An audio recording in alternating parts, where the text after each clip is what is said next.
Mantan istri Ustadz Arifin Ilham, Umi Yuni, melaporkan Hani Kristianto ke Polres Bogor pada Kamis 18 Mei 2023. Umi Yuni melaporkan Hani Kristianto atas tudikan pencemaran nama baik.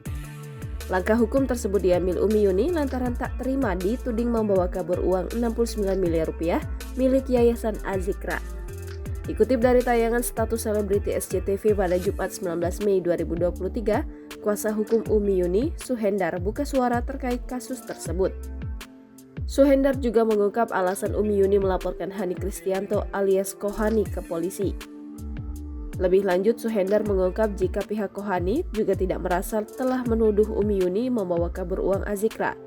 Namun Suhendar menegaskan jika ada penyebab yang membuat Umi Yuni membawa kasus tersebut ke meja hijau. Sebelumnya diwartakan Umi Yuni dituding menyelewengkan dana yayasan. Tak tanggung-tanggung, dana sebesar 69 miliar rupiah diduga dibawa kabur Umi Yuni. Hal ini diungkap sahabat Ustadz Arifin Ilham, Hani Kristianto.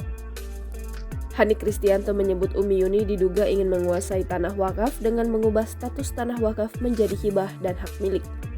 Pernyataan Hani Kristianto didukung oleh ibu Ustadz Arifin Ilham, Nur Hayati.